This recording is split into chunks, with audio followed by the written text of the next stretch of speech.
Bismillahirrahmanirrahim. Assalamualaikum warahmatullahi wabarakatuh. Selamat pagi, salam sejahtera untuk kita semua di pagi hari yang sangat cerah ini. Kita entry seleksi bakat skolastik LPDP.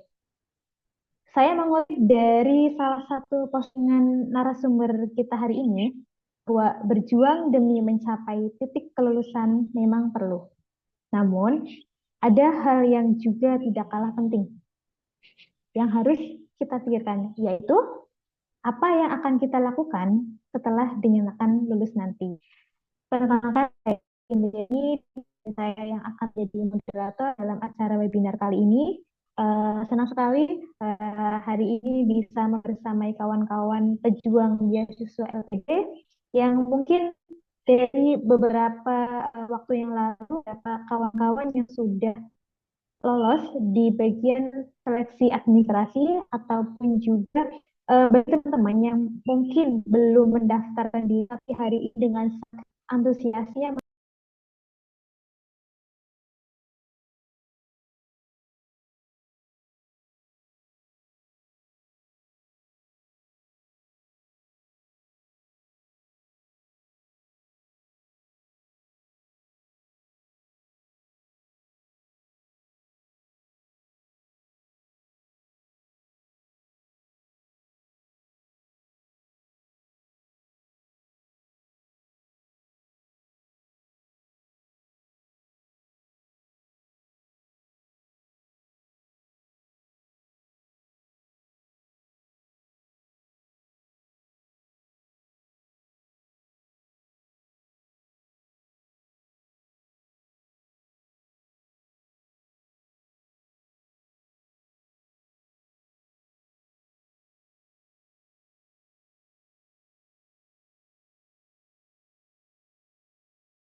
Cek,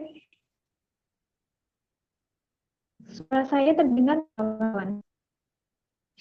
Ya, terdengar tapi putus-putus. Sinyalnya Oke, merah. maaf ya.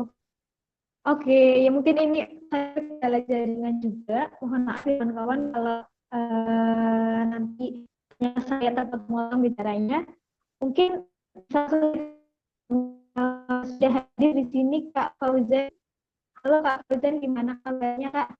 Halo, ya, semangat ya di akhir masa puasa. Kak,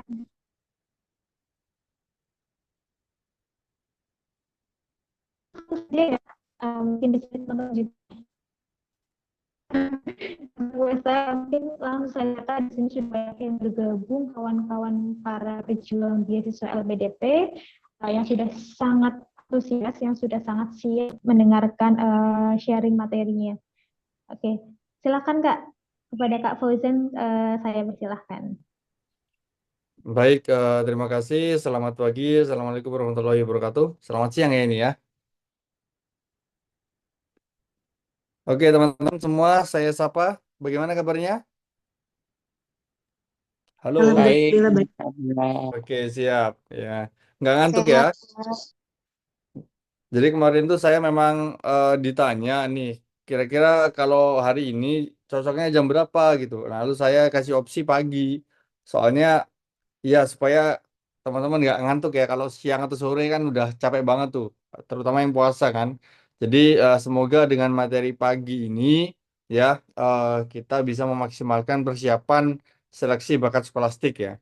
Nah, ini dari saya buat catatan kepada teman-teman, kita tidak akan banyak membahas soal karena apa? Karena di sini saya akan memberikan overview secara garis besar ya, seperti apa sih nanti seleksi bakat skolastik tersebut ya, yang itu mengacu pada tes bakat skolastik tahun 2024 ya. Karena kan sekarang ini untuk tahun ini namanya berubah gitu. Tapi katanya sih yang berubah itu cuma istilahnya aja namanya, tapi komponen tesnya akan sama seperti itu.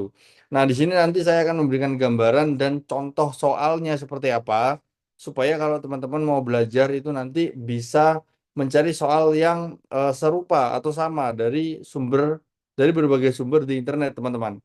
Kenapa demikian? Karena eh, sejauh ini ya yang saya ketahui tidak ada ya, belum ada paket soal atau bahkan buku atau PDF yang khusus berisi kisi-kisi soal untuk mempersiapkan tes bakat skolastik atau seleksi bakat skolastik.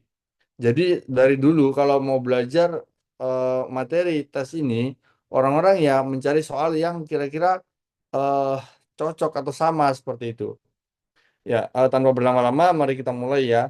Jadi untuk tahun ini namanya adalah seleksi bakat skolastik. Nah, seleksi bakat skolastik itu sendiri terdiri dari dua komponen, teman-teman. Yang pertama itu nanti teman-teman akan diminta untuk mengerjakan tes bakat skolastik, ya kan? Itu terdiri dari 60 butir soal, waktunya 90 menit. Ya, setelah yang tes bakat skolastik itu selesai, baru teman-teman akan mengerjakan SJT atau Situational Judgment Test. Nah, sebagai catatan ya, untuk tes bakat skolastik ini, setiap soalnya itu ada 5 poin, teman-teman. Dan kalau teman-teman ngerjakan dan jawabannya salah, kalau yang saya ingat ya, setahu saya itu nilainya nggak berkurang gitu, seperti itu. Setahu saya ingat saya. Nah, kalau betul poinnya 5 gitu. Nah, untuk yang situational judgment test itu soalnya itu apa ya? Yang saya tahu itu misalnya ada soal, kemudian jawabannya itu ada 5. Nah, itu nggak ada benar atau salahnya, tapi setiap jawaban itu memiliki bobot nilai tersendiri. Misal ada jawaban A, B, C, D, E gitu ya.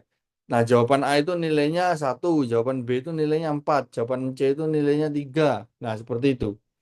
Ya. Dan ini bagian tes bakat skolastik 60 soal itu eh, 90 menit waktu pengerjaannya. Itu dibagi menjadi 3 jenis soal. Yang pertama ada soal penalaran verbal, jumlah soalnya 23, waktunya itu 30 menit. Artinya teman-teman itu punya kira-kira 78 detik lah ya per soal.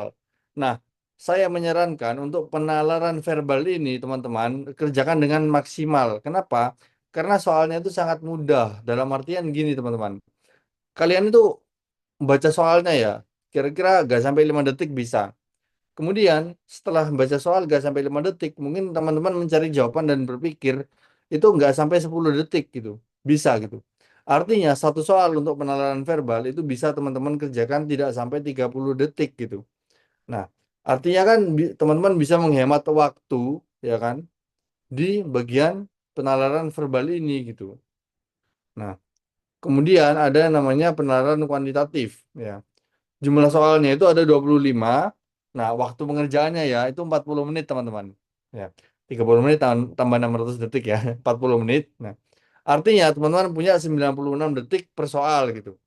Nah, ini teman-teman harus benar-benar maksimalkan ya, fokus mengerjakan satu soal sampai benar-benar tuntas, baru soal berikutnya gitu. Kenapa? Karena untuk yang penalaran kuantitatif ini teman-teman tentu butuh yang namanya menghitung gitu. Nah, ini menurut saya akan memakan cukup banyak waktu ya, teman-teman. Nah, seperti itu. Kemudian yang terakhir adalah pemecahan masalah, yang mana di sini ada bacaan dan biasanya ada gambar juga atau tabel atau diagram. Nah, kemudian teman-teman itu akan menjawab soal berdasarkan eh, bacaan yang disediakan tersebut begitu. Nah, untuk cara pengerjaan soal-soalnya, teknisnya, misalnya teman-teman dari penalaran verbal ya. Teman-teman nomor 1 bisa kerjakan. Nomor 2 kok kayaknya dirasa sulit.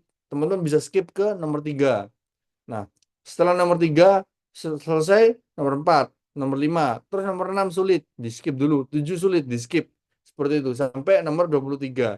Nanti setelah selesai ngerjakan nomor 23, teman-teman lihat lagi soal-soal eh, yang belum kalau waktunya masih ada gitu. Itu teman-teman bisa seperti itu. Jadi nggak harus urut mengerjakannya.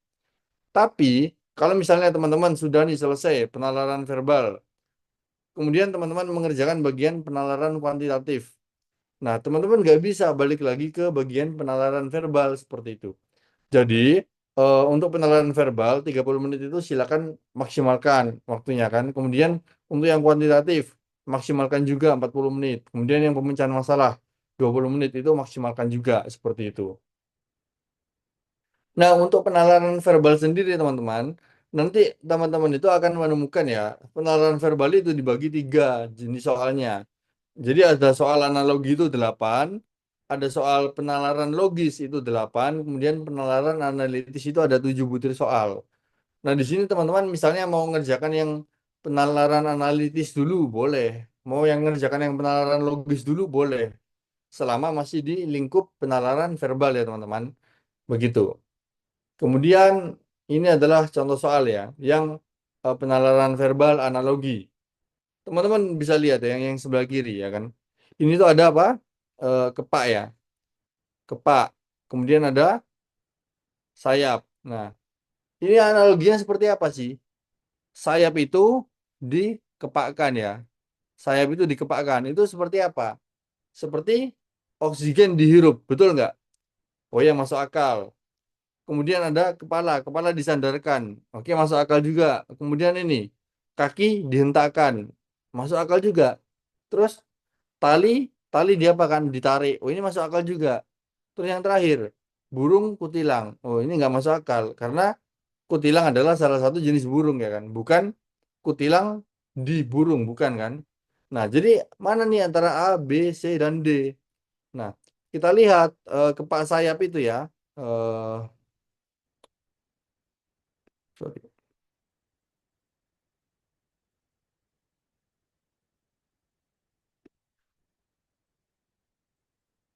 Kepak sayap ya. Ini tuh bagian tubuh teman-teman. Jadi burung itu punya sayap. Sayap itu dikepakkan. Nah, seperti itu. Jadi intinya menggerakkan bagian tubuh gitu. Bagaikan apa? Bagaikan kaki yang dihentakkan. Artinya jawabannya C. Hentak banding kaki. Kepak banding sayap sama dengan hentak banding kaki. Seperti itu. Kemudian ada juga seperti ini. Huruf, kata, cerita. Nah, itu seperti apa? Oh, huruf kalau digabung menjadi kata-kata. Kemudian, sorry. Kata-kata kalau digabung itu menjadi cerita. Nah, seperti itu. Ini seperti apa? Seperti jawabannya adalah B. Bintang kalau digabung menjadi galaksi ya kan. Galaksi adalah apa? Himpunan bintang-bintang.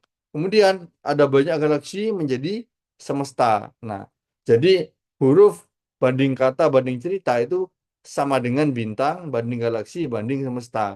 Nah, seperti ini. Ini adalah contoh soal TBS yang penalaran verbal bagian analogi. Nanti kalau teman-teman mau belajar, silakan cari aja di internet. Kata kuncinya adalah eh, bank soal penalaran verbal analogi seperti itu. Karena kalau teman-teman cari dengan kata kunci TBS atau SBS, pasti akan sangat banyak sekali variasi soal yang keluar, yang mana itu belum tentu keluar untuk tes bakat skolastik di LPDP begitu. Kemudian yang kedua, penalaran logis teman-teman. Soalnya itu seperti ini. Jadi nanti ada 2 atau 3 premis ya teman-teman. Dan teman-teman itu diminta untuk menarik kesimpulan dari premis tersebut. Misal sebagai contoh di sini, semua peserta seminar yang berada di gedung pertemuan tersebut adalah guru bahasa. Oke, jadi semuanya guru bahasa. Ya. Semua peserta seminar itu guru bahasa. Oke. Kemudian pernyataan kedua, sebagian peserta adalah guru bahasa Jawa. Ya. Sebagian guru bahasa Jawa, ya kan? Artinya apa? Artinya kalau sebagian guru bahasa Jawa berarti sebagian lagi bukan guru bahasa Jawa gitu kan. Nah, silakan cari kesimpulan dari 2 premis tersebut begitu. Sebentar ya, ibu saya menelpon.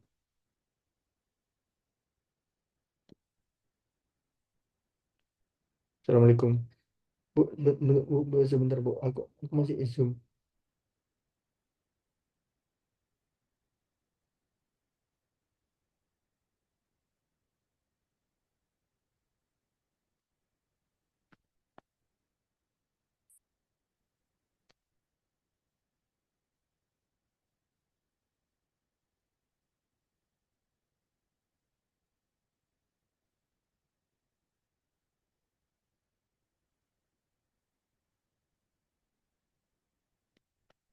Ya, mohon maaf.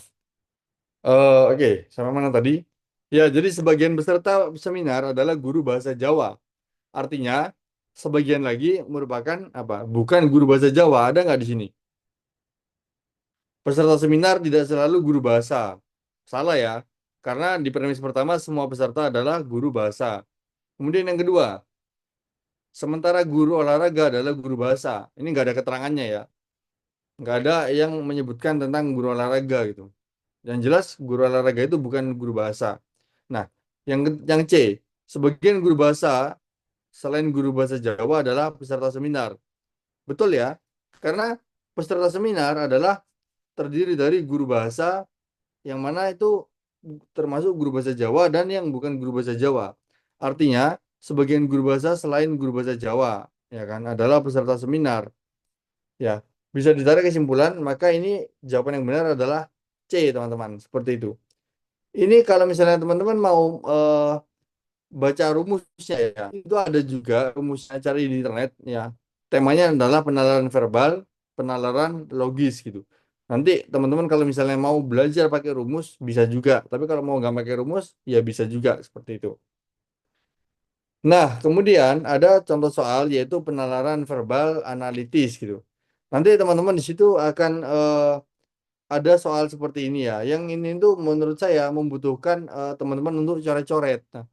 Nah, kabar baiknya teman-teman nanti ketika mengerjakan TBS atau SBS itu nanti diberi kesempatan untuk membawa secari kertas, guys.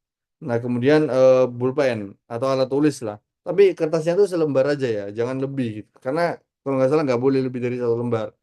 Nah, teman-teman silakan buat coret-coretan ya, menggambar gitu. Misalnya seperti ini. Di soal ini ya, ada Dewi, Siska, kemudian Rita, dan kemudian Putri, Ali, Bagus gitu. Oke. Nah, gini ya. Mereka duduk pada 4 meja yang berderet menempel secara berurutan ya kan. Ini ada 4 meja, oke. Setiap meja hanya ada 2 orang yang duduk berhadapan. Sedangkan laki-laki nggak boleh duduk sebelahan, oke. Laki-laki nggak dan maaf, laki-laki dan perempuan nggak boleh duduk sebelahan. Artinya sebelahnya laki-laki harus laki-laki, sebelahnya perempuan harus perempuan. Nah, gini kan. Dan hanya ada 2 orang yang duduk berhadapan, oke.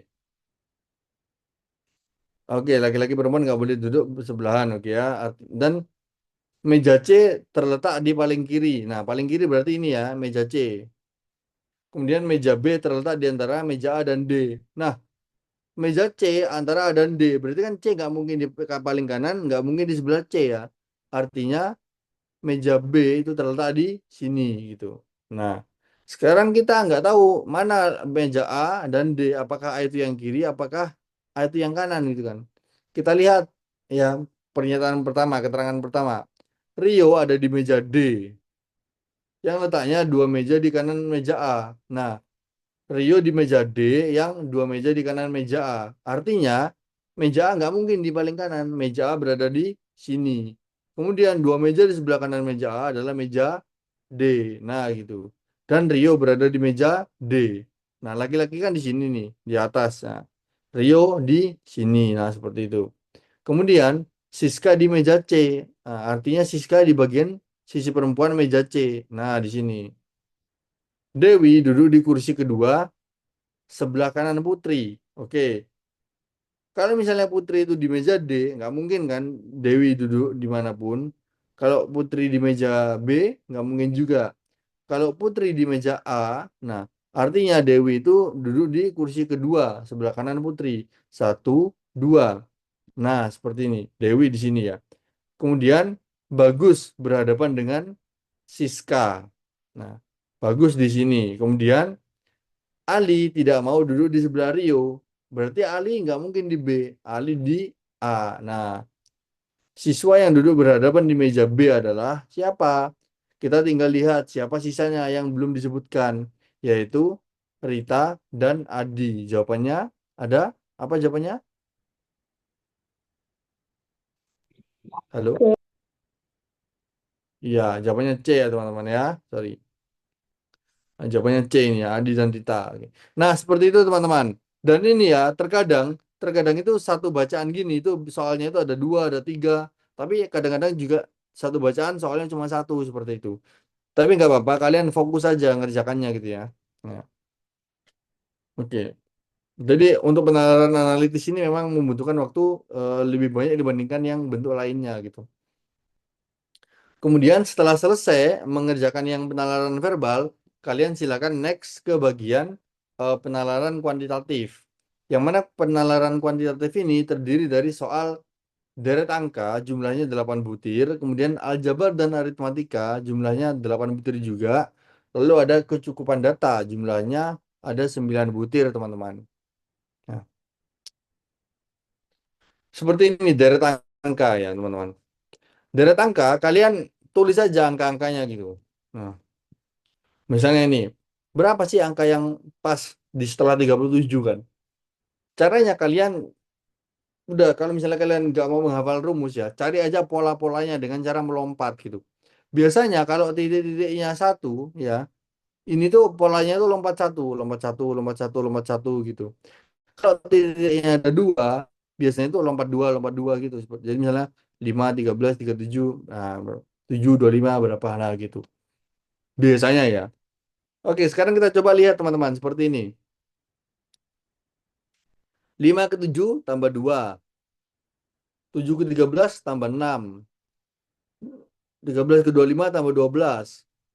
Ini tambah 12. Ini berapa? Nah, kita kan nggak melihat polanya nih. Kalau teman-teman nggak menemukan polanya, bisa juga pakai perkalian gitu kan, atau pengurangan pembagian gitu. Cuma saya melihat ya, kan ini kalau kalau pakai perkalian nggak mungkin dong. 5 ke 7 dikalikan berapa? 7 ke 13 kali berapa? Kan nggak mungkin. Jadi saya pakai penjumlahan, cuma saya turunkan lagi. Jadi di bawah pola itu ada pola lagi nggak? Misal sebagai contoh nih, 2 ke 6. Saya mau nyoba pakai perkalian. Oh, 2 kali 6, 2 ke 6 kali 3. 6 ke 12 kali 2. 12 ke 12 kali satu. Oh, ternyata polanya berkurang satu angka. Mungkin 12 ke sini itu dikalikan nol. Kan 3, 2, 1, 0. Nah, 12 kali nol berapa? Nol. Artinya 37 tambah nol, maka jawabannya adalah tetap 37. Nah, begitu ya teman-teman. Ini contoh soal deret angka. Jadi silakan kalau mau latihan teman-teman cari contoh soal penalaran kuantitatif deret angka ya teman-teman. Seperti itu. Kemudian selanjutnya ada aljabar dan aritmatika. Ini teman-teman kisi-kisi untuk mengerjakannya adalah kalian benar-benar buat coret-coretan ya. Jangan mencoba untuk ngawang-ngawang dipikir di kepala karena berharap hemat kertas, enggak, jangan ya. Nah, dan lagi-lagi ini sebenarnya nggak perlu kayak rumus yang macam-macam. Misal contohnya, sebagai contoh ya, saya ini setengah mencoret-coret tapi setengah pakai imajinasi juga. Oke, di perusahaan A 40% karyawannya tinggal lebih dari 15 kilometer dari tempat kerja. Oke. Nah, kita bayangkan ya di sebuah perusahaan ada sejumlah karyawan nih. Jumlah karyawan itu kan berarti berapa? 100% kan? Nah, 100% itu anggaplah eh, saya bagi ke 10 orang gitu. Karena ini pecahannya puluhan ya, 40%, 50%, 30%. Jadi saya bagi 10 gak apa-apa lah. Kecuali kalau persennya ada 5, misalnya 45%, ini 25%, baru saya bagi ke 20 gitu. Supaya setiap orangnya itu merepresentasikan 5% gitu. Kalau di sini saya bagi menjadi 10 orang, artinya setiap orangnya ini itu merepresentasikan 10%, teman-teman. Oke, sekarang ya, lihat. 40% karyawannya tinggal lebih dari 15 kilometer dari tempat kerja. Oke, berarti yang di dalam kota ini, 40% ini tinggal lebih dari 15 kilometer ya kan. Dan 50% karyawan yang tinggal lebih dari 15 kilometer itu memilih untuk menggunakan transportasi umum gitu. Artinya 50% dari yang ada di kota ini. Nah, gini kan, dua orang. Terus jika 30% karyawan perusahaan A menggunakan transportasi umum, oke, berapa persen karyawan perusahaan A yang tinggal 15 kilometer atau kurang, ya, yaitu yang di luar kota ini ya, yang dan menggunakan transportasi umum. Oke, sekarang yang pakai transportasi umum tadi berapa persen? Berapa? 30%. Oke, 30. Terus Yang di dalam kotak ini berapa?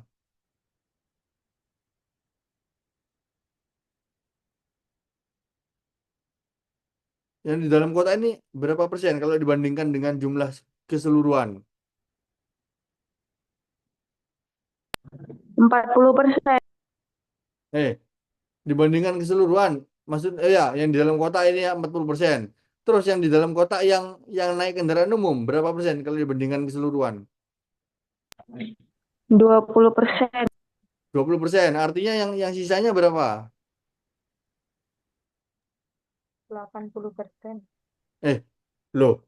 Maksudnya ini kan yang menggunakan transportasi umum kan 30%. Nah, 20%-nya sudah di dalam kotak. Berarti yang di luar kotak berapa persennya? 60%. Loh, enggak. Oke. 50. Hah? Enggak, 30% kan totalnya yang pakai kendaraan umum nih. Tapi dari 30% itu sudah dikurangi 20% nih di sini. 10%. 10% gitu kan. Nah, seperti ini. Jadi yang naik kendaraan umum kan 30% dari keseluruhan. Ini kan bener kan 30%. Satu, dua, tiga. Nah, 30% itu. Tapi yang dicari adalah yang tinggal 15 kilometer atau kurang. Berarti ini. Nah, gitu teman-teman. Jadi teman-teman bisa lihat ya di contoh saya ini. Kalau teman-teman mau pakai gambar, bisa digambar kayak gini. Kalau mau pakai cara, bisa juga ditulis kayak gini, ya kan? Kayak saya nulis ini. Nah, tinggal pilihannya teman-teman, nyamannya seperti apa. Karena ini bukan matematika yang rumit, yang harus hafal rumus-rumus, enggak. TBS ini matematikanya adalah matematika yang bisa dibayangkan, ya. Seperti itu ya teman-teman. Oke, jadi matematika yang menyenangkan ya. Oke, lanjut. Jawabannya 10%. Sekarang, coba teman-teman perhatikan contoh kecukupan data. Ini jujur aja, saya mau minta tanggapannya teman-teman. Kira-kira teman-teman paham nggak dengan soal ini? Gimana?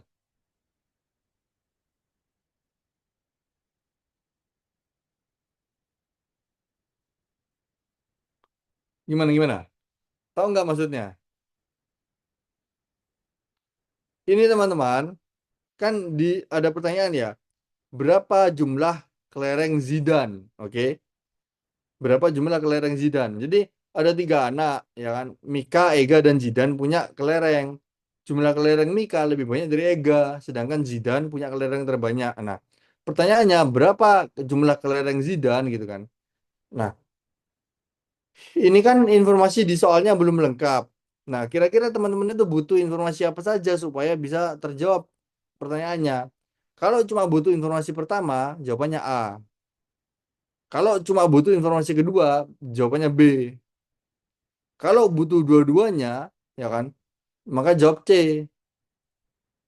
Kalau misalnya teman-teman bisa menjawab hanya dengan informasi satu saja atau dua aja gitu. Jadi bisa milih, maka jawabannya D.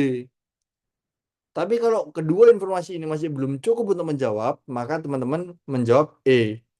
Nah, kira-kira teman-teman nih dengan mengetahui misalnya selisih kelereng Mika dengan Ega dan Zidan masing-masing 3 buah. Kira-kira bisa tahu nggak kelerengnya Zidan itu berapa? Bisa tahu nggak? Tidak. Nggak bisa kan? Belum. Nggak bisa. Enggak bisa. Bisa. Ah, siapa bilang bisa? Belum bisa, Pak. Ya, belum bisa ya, karena bisa aja nih misalnya kelereng Mika, ya kan? Ada 1.500, kelereng Ega 1000 1.400. Nah, kan bisa gitu ya. Selisihnya 3. Berarti misalnya kelereng Mika 1.000, kelereng Ega 997, Zidan 1.003 kan bisa, tapi kita nggak tahu jumlahnya. Oke, sekarang kita pakai informasi kedua. Jumlah kelereng mereka 45 buah. Nah, bisa tahu nggak jumlah kelereng Zidane?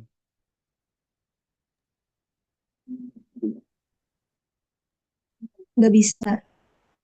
Nggak bisa kan? Kalau kita cuma tahu informasi kedua, jumlah kelereng mereka 45 buah. Bisa aja.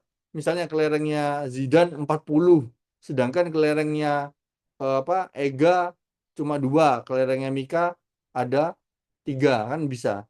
Nah, tapi kalau misalnya informasi 1 dan 2 digabung, bisa nggak tahu jumlah kelereng Zidane?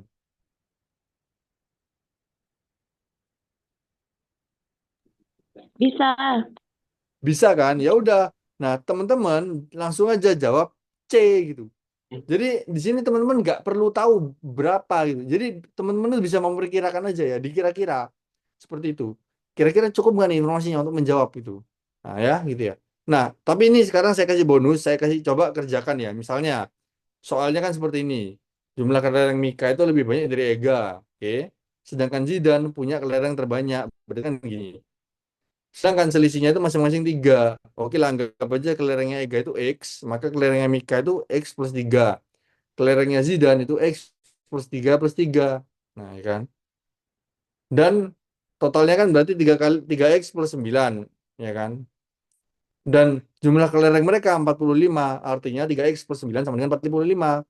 Berapa X? X-nya ditemukan 12. Artinya kelerengnya Ega itu 12, kelerengnya Mika itu 15, kelerengnya Zidane itu 18. Nah, di sini jawabannya ketemu. Ya, ini saya cuma mencontohkan ya. Kalau misalnya dihitung ternyata betul, ya kan? Kita butuh kedua informasinya gitu. Tapi nanti teman-teman waktu ngerjakan nggak perlu bener-bener kayak dicari ya eh, sampai jawabannya ketemu, nggak perlu. Kalau misalnya teman-teman sudah tahu bahwasanya informasi itu dibutuhkan, langsung jawab seperti itu ya. Oke. Kemudian soal terakhir ya teman-teman ya. Jenis soal terakhir adalah pemecahan masalah. Nah, pemecahan masalah itu jumlah soalnya ada 12 soal ya. Dan itu biasanya terbagi menjadi 4 bacaan. Sebenarnya bukan literally bacaan ya, tapi ada bacaannya dan kadang itu ada gambarnya atau ada diagramnya atau ada tabelnya gitu. Seperti itu. Dan teman-teman itu disuruh menjawab berdasarkan itu gitu. Nah, caranya bagaimana? Caranya tuh seperti kita mengerjakan soal bahasa Indonesia. Baca soalnya terlebih dahulu, baru kemudian bacaannya teman-teman baca. Misal sebagai contoh di sini. Di sini kita lihat ada 3 paragraf ya. Jadi cukup panjang bacaannya. Kemudian ada satu apa diagram gitu.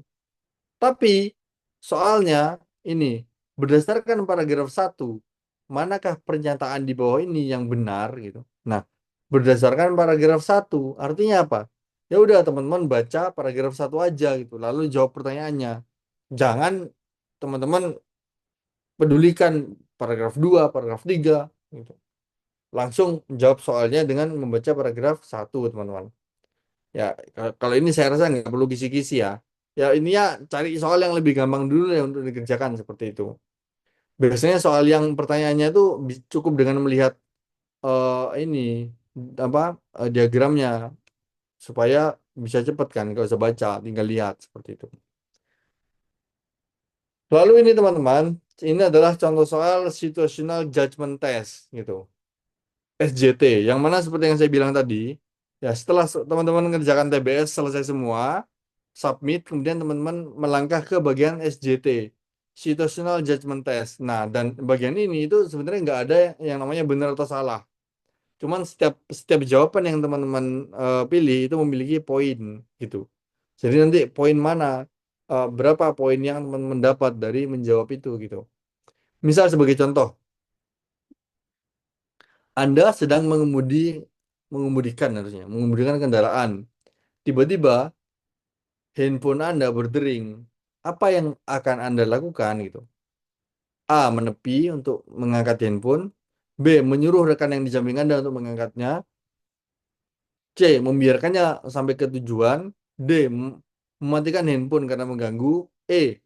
Segera mengangkatnya. Nah, karena membuat Anda tidak fokus berkendara. Nah, jawaban yang E ini kan kayaknya terlalu aneh ya, membahayakan kan, nggak sesuai aturan. Tapi jawaban yang A dan jawaban yang C coba teman-teman lihat. Menepi untuk mengangkat handphone itu kan nggak salah ya. Jadi menepi dulu baru ngangkat gitu. Nah, yang itu kesannya memang menghormati yang nelpon gitu. Jadi kita ngangkat. Tapi yang C, membiarkannya saja sampai ke tujuan. Ini juga nggak salah, teman-teman.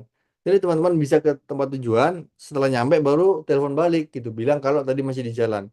Ini kan sebenarnya bukan salah atau benar, tapi bagaimana pilihan teman-teman ya. Jadi dari sini nanti ya pihak LPDP itu akan membaca dan menilai kepribadian kita seperti itu.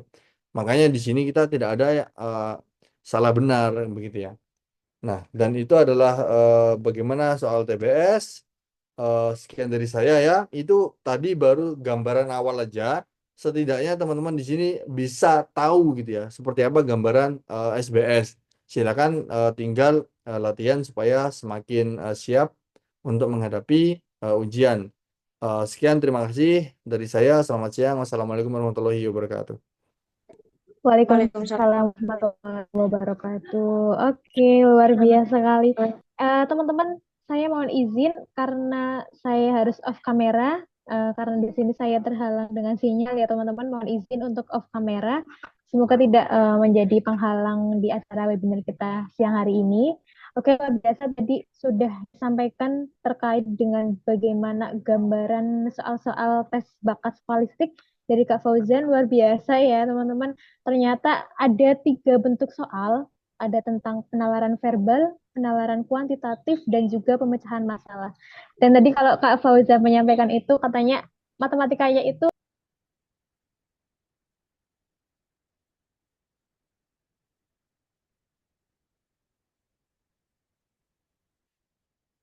gitu. Maka teman-teman di sini diberikan bekal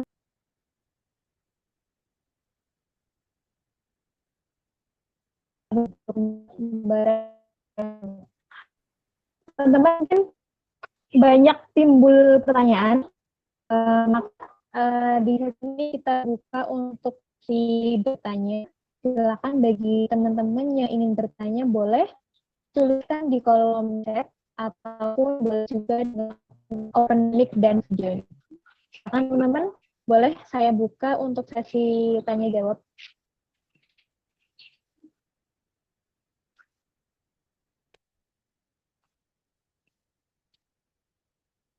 Mungkin tadi ada yang sempat bingung ataupun mau bertanya tentang bagaimana cara mengerjakannya atau triknya atau bagaimana, boleh teman-teman silakan boleh ditanyakan dengan Kak Fuzan.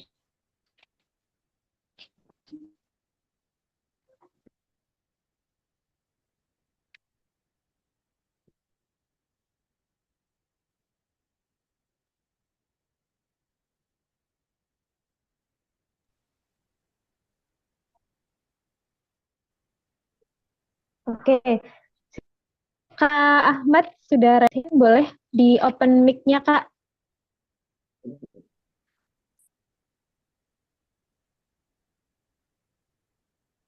Halo, apakah suara saya terdengar jelas? Ya. Oke, terdengar Kak. Ya, terima kasih sebelumnya. Terima kasih juga untuk narasumber atas kesempatan dan juga hari ini. Saya ingin menanyakan masalah soal judgment test tadi itu SJT. Sorry, kalau pronunciation-nya kurang bagus. Nggak apa-apa, nggak Eh, apa-apa.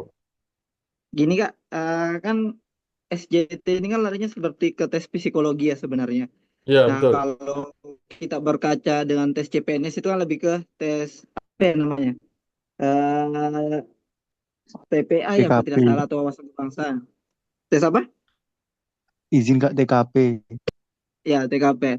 Nah, itu kan biasanya memperlihatkan pola tertentu ya Kak. Kalau SJT kan tadi katanya itu cuma melihat angka ya, yang satu satu jawaban itu bisa saja bernilai 5, 4, 3, 2, dan 1. Nah, di SJT ini nantinya dia melihat apa sebenarnya Kak? Kayak misal ternyata di soal pertama ini dia melihat tentang integritas.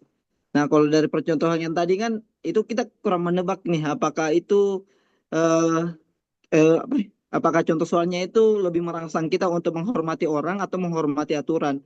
Nah, dari segi pihak LPDP sendiri, SJT-nya itu bakal mengarah kemana seperti itu.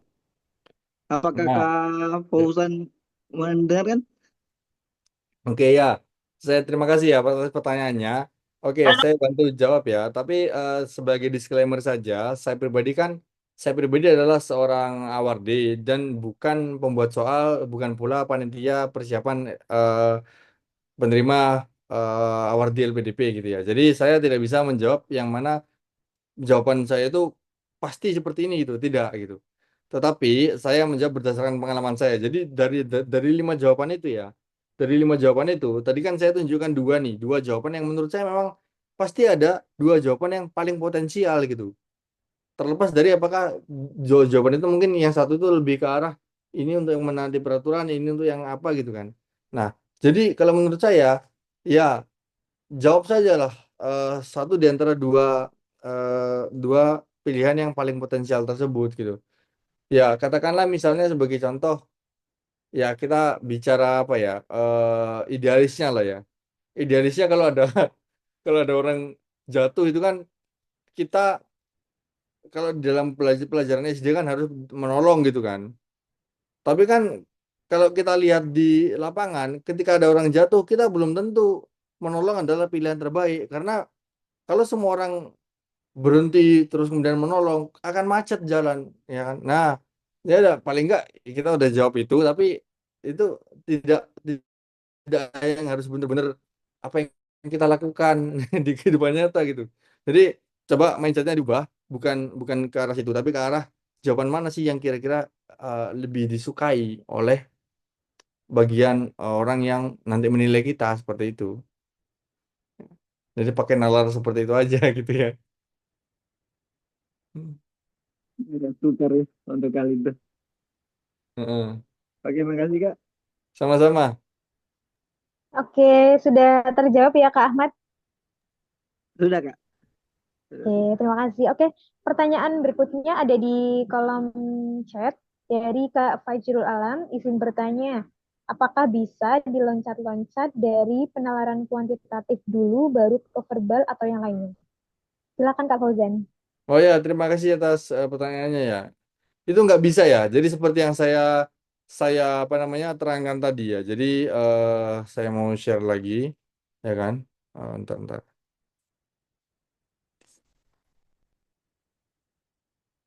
Nah seperti ini.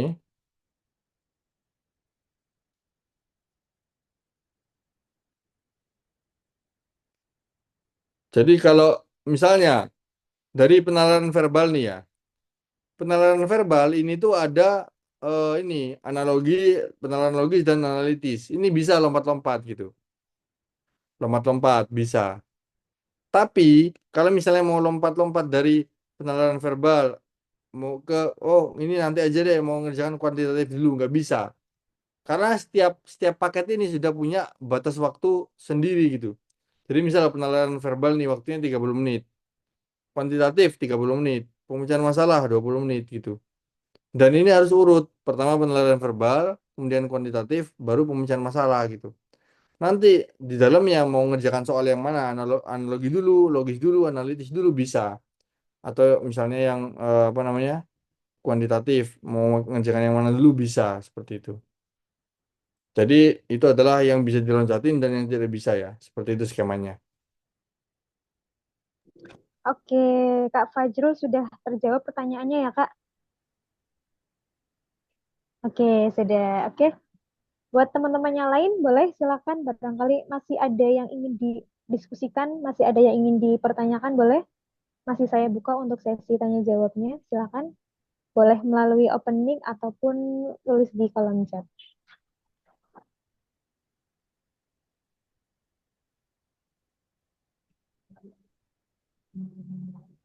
Mungkin di sini ada beberapa yang kemarin sudah lolos tes administrasi, kemudian sekarang sedang menyiapkan TBS-nya, atau barangkali ada yang memang baru berkeinginan untuk mendaftar beasiswa LPDP ini.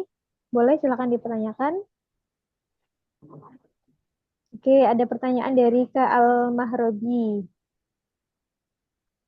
Kak, izin bertanya, untuk tes TBS LPDP itu offline atau online ya, Kak? Mohon maaf sebelumnya karena saya baru pertama kalinya ikut. Oke, untuk tes TBS itu nanti pelaksananya online ya teman-teman. Dan nanti itu teman-teman akan apa ada meetingnya atau apa ya kalau tahun ini kalau nggak salah. Tapi nanti pokoknya sebelum ujian itu nanti teman-teman akan ada link ya kan. Dapat link untuk download software TBS-nya gitu. Nah, seperti itu. Nah, dan kemudian nanti teman-teman dikasih waktu buat ngetes software tersebut gitu, apakah kompatibel atau tidak gitu. Nah, dan kemudian ada meetingnya kalau nggak salah, yang saya tahu ya untuk tahun ini seperti itu.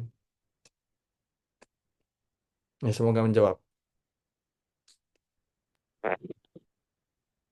Oke, sudah terjawab ya Kak. Oke.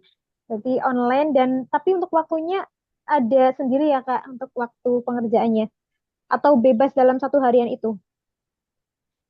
Nggak bebas dalam satu harian, tapi ada batasnya teman-teman. Jadi misalnya seperti ini ya, yang saya tahu ya, waktu pengerjaannya itu jam 8 pagi sampai dengan jam 4 sore misal.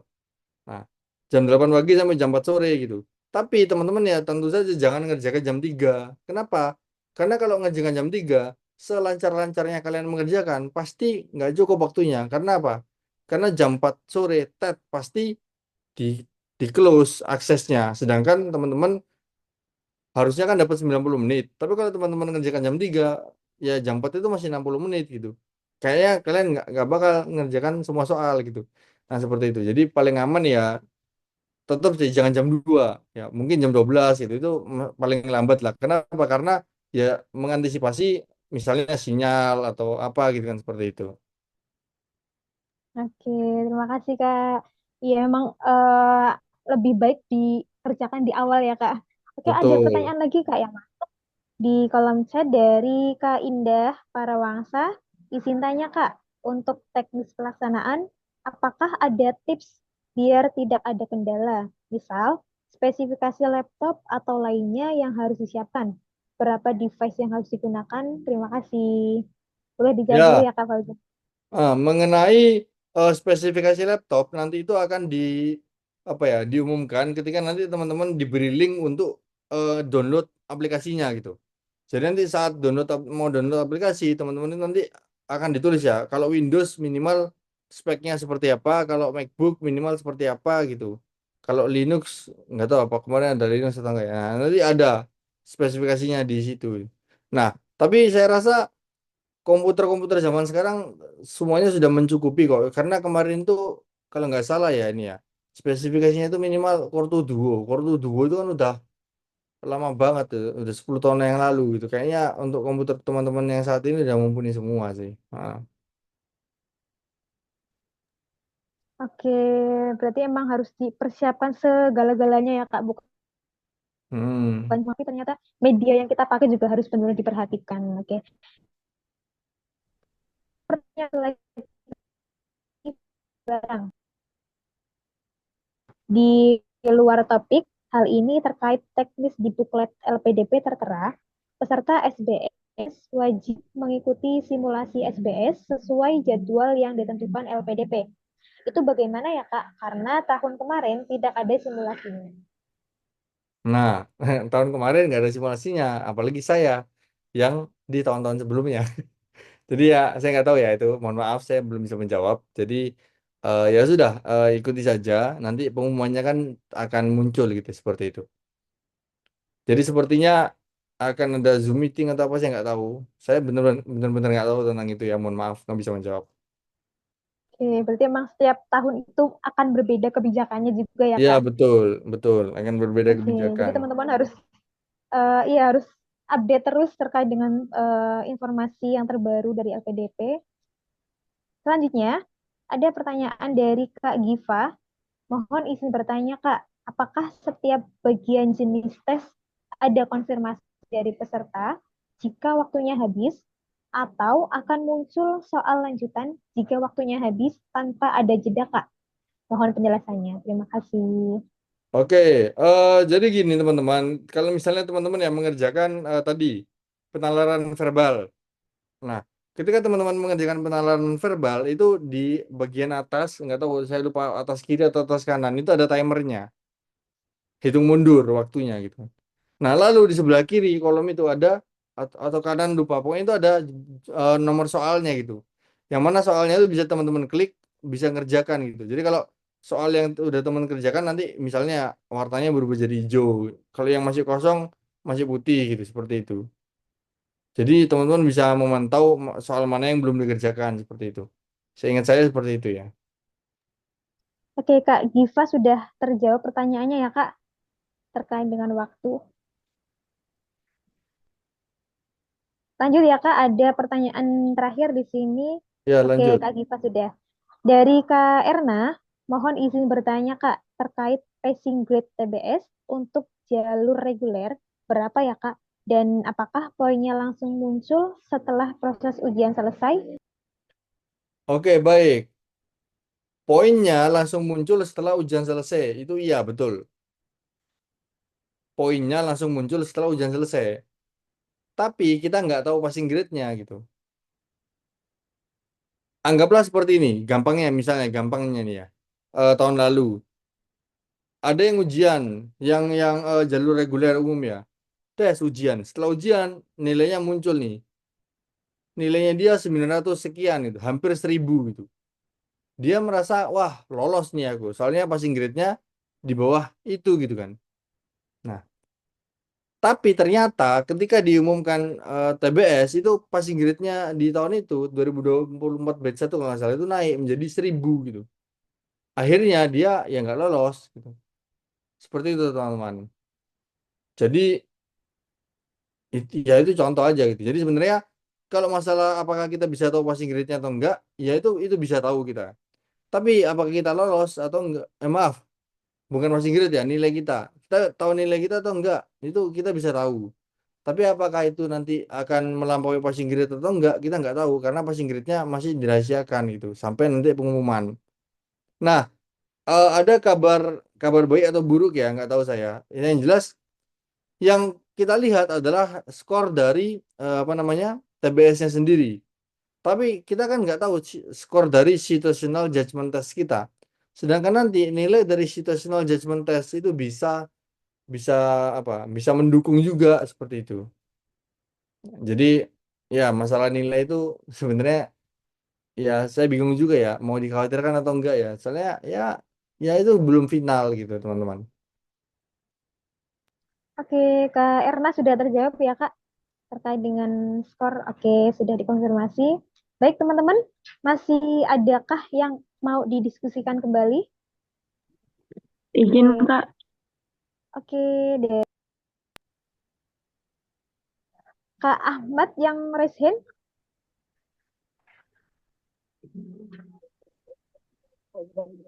silakan. Yang open mic itu. Yang perempuan tadi ada yang open mic. Oh iya, tadi yang open mic lebih dulu sih, Kak, siapa ya Kak? saya Kak. Oke, silakan Kak. Eh, Pak, terima kasih atas materinya. Sebelumnya saya mau bertanya terkait pertanyaannya tadi, Kak Giva. Mohon maaf sebelumnya saya tidak bisa on cam karena memang jaringan di tempat saya juga kurang mendukung. Jadi saya izin off cam ya Pak. Nah, terkait dengan passing grade TBS tadi Pak. Ini mau make sure aja mungkin di zamannya Bapak lah gitu. Menurut pengalaman Bapak itu kemarin eh, itu nilainya Pak digabungkah antara yang tiga-tiganya itu atau per ininya itu harus lulus gitu. Em, maksud saya tiga-tiganya itu memang harus mencukupi atau digabung gitu. Paham nggak Pak maksud saya? Mohon maaf. Ya, ya paham paham. Terima kasih Pak. Eh ya, ini sependek pengetahuan saya ya. Karena gini, kalau di zaman saya dulu itu nilai itu nggak dimunculkan habis tes gitu.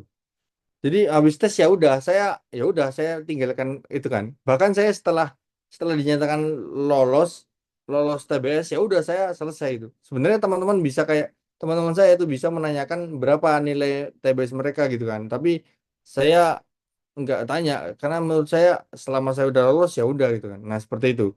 Terus jadi saya pun nggak tahu apakah nilai saya berapa atau harus ada berapa soal yang benar gitu ya. Tapi menurut informasi yang saya dapat, minimal di setiap bagian itu harus ada yang benar gitu. Seperti itu. Jadi jangan sampai kita misalnya nih penalaran verbal memang soalnya cukup mudah ya, nggak perlu itu nggak perlu apa. Terus teman-teman betul semua tuh, betul semua misalnya. Tapi penalaran kuantitatif eh, nggak ada nilainya misal jangan sampai gitu ya. Ya minimal ada harus ada lah teman-teman usahakan seperti itu usahakan eh, ya kalau bisa sih dimaksimalkan ya tapi usahakan memang ada yang dikerjakan dan teman-teman yakin itu betul gitu seperti itu. Ya, jadi kalau masalah apakah ada peraturan seperti yang tadi disampaikan, saya tidak bisa memastikan ya, karena lagi-lagi itu informasinya tidak saya dapatkan di website manapun gitu. Oke, sudah terjawab ya Kak Maria? Sudah, terima kasih Kak. Terima kasih Pak. Hmm. Oke, sama-sama. Oke, lanjut tadi dari Kak Ahmad. Barangkali mau bertanya kembali. Silakan. Makasih lagi Kak untuk kesempatannya. Ini tadi kan kalau dari Kak Fauzan itu udah menjelaskan, tapi takutnya saya salah tangkap terkait tes bakat skolastik ini lalu lanjut ke wawancara. Kalau misal dari sistem yang tahun lalu atau di zamannya Kak Fauzan waktu prosesnya kemarin, apakah bakal ada cut off setelah TBS atau dilanjut dengan wawancara nanti di hasil final pengumuman akhirnya itu baru kita tahu bahwa ternyata secara keseluruhan kita tidak lulus, atau ternyata pas TBS itu sudah ketahuan, pengumuman hasil TBS itu sudah ketahuan kita tidak lulus, kayak gitu Kak. Gimana Kak? Maksudnya, maaf Kak, maaf saya kurang paham. Gimana maksudnya Kak? Apakah ada cut off setelah TBS atau bakalan nantinya tetap lanjut ke wawancara? Cut off Halo gimana Kak, maksudnya? setelah aku kedengaran jelas kan? Jadinya Ya, kan enggak maksudnya setelah cut off TBS itu itu kan pasti gimana? ada pengumuman. Oh, cut off itu Oh, langsung dianggap tidak lulus dan tidak lanjut ke wawancara. oh, Iya, iya. Kalau iya kalau Kak. TBS-nya nggak lolos, pasti nggak wawancara. Hmm, saya kira bakalan Iya, diakumulasikan jadi di akhir semua. nggak. Jadi kalau misalnya kemarin kan seleksi berkas ya, berkasnya kalau lolos bisa ke TBS. Nanti TBS itu kalau lolos ke wawancara, kalau TBS-nya nggak lolos, ya udah berhenti di situ gitu. Ya, Oke, apa paham Kak. apa menjawab? Paham, paham. Paham, paham. Ya ya. Oke, sudah terjawab ya Kak Ahmad. Jadi sudah terkonfirmasi bahwa kalau memang di TBS nggak lolos, maka tidak akan melanjutkan di seleksi berikutnya gitu. Kak Al-Mahrobi, apa mau bertanya? Eh, Sebelumnya saya izin bertanya lah. Oke, silahkan. Jika seandainya tidak lolos tes TPS nanti, ya jangan sampai semoga lolos semua. Misal, apakah boleh langsung ikut di LPDP batch 2? Terima kasih. Gimana gimana? Mohon maaf. Jika tidak lolos tes TPS yang batch 1 ini, seandainya tidak lolos, apakah diperbolehkan langsung mengikuti di LPDP batch 2 jika dibuka kembali? Terima Ya kasih. boleh ya boleh. Boleh, untuk sekarang udah boleh kok. Dulu yang nggak boleh itu tahun 2020, 21, 22 itu kayaknya nggak boleh. Tapi kalau sekarang boleh. Oh, baik. Berarti jika tidak lolos berarti mengikuti seleksi administrasi lagi seperti awal diperbolehkan. Betul, ya boleh. Ya. Ya. Oke, terima kasih. Oke, sudah terjawab ya Kak. Teman-teman, satu kali kesempatan lagi. Barangkali masih ada yang mau didiskusikan lagi. Disilahkan.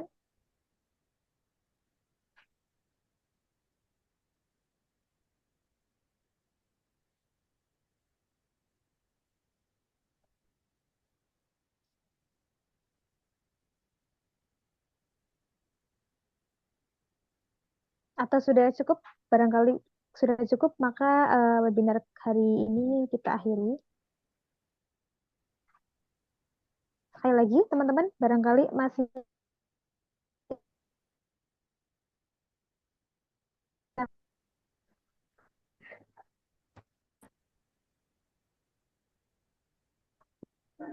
oke, sepertinya sudah tidak ada ya Kak. Mungkin sudah siap semua untuk melanjutkan di tes berikutnya. Mungkin terakhir dari Kak Fauzan ada closing statement ataupun tips trik terkait dengan pengerjaan soal TBS. Silakan barangkali bisa memotivasi teman-teman di sini untuk melanjutkan tes beasiswa PD ini. Ya, ya itu closing statement saya tadi ya di akhir presentasi bahwasannya di sini kalian sudah dapat gambaran awal ya. Tapi gambaran awal aja itu belum cukup gitu. Artinya dengan kalian mendapatkan gambaran awal, mungkin kalian akan tahu nanti soalnya akan seperti apa gitu kan. Tapi kalau misalnya kalian nggak latihan, ya kalian mungkin ngerjakannya nanti akan lambat gitu. Karena kesusahan. Nah, supaya semakin perfect ya, maka kalian silakan latihan yang banyak supaya nanti kalian nggak cuma tahu gambarannya, tapi juga bisa mengerjakan dengan cepat dan tepat seperti itu. Ya, jadi tinggal latihan ya. Good luck. Oke, jadi kuncinya adalah satu, latihan. Biar perfect gitu ya, Kak. Oke, Betul. mudah-mudahan teman-teman di sini yang sedang berjuang, mudah-mudahan bisa lolos, dipermudahkan semuanya. Dan ternyata mengikuti tes ini nggak hanya siap materi aja, tapi juga mentalnya, kemudian medianya, dan sebagainya. Semangat buat teman-teman. Mudah-mudahan besok kita bisa dengar kabar gembiranya, bisa seperti Kak Fauzan menjadi salah satu awardee LPDP. Dan bagi teman-teman mungkin yang kemarin belum sempat pendaftar, masih ada kesempatan lagi di tahun-tahun berikutnya. Mungkin sekarang lebih banyak berlatih lagi, latihan soal dan sebagainya macam, supaya nanti sudah terbiasa dan akan lebih mudah menghadapi semua rangkaian ujiannya. Oke, sebelum kita akhiri acara webinar hari ini, boleh teman-teman mohon izin untuk open videonya. Kita dokumentasi dulu bersama Kak Fauzan.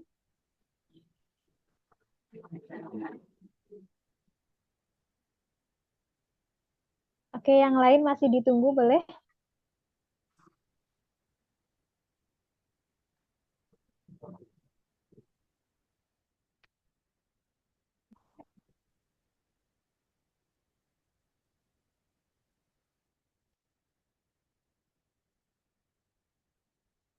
Kita formalisasi. Yang lain boleh, masih kami tunggu untuk open videonya.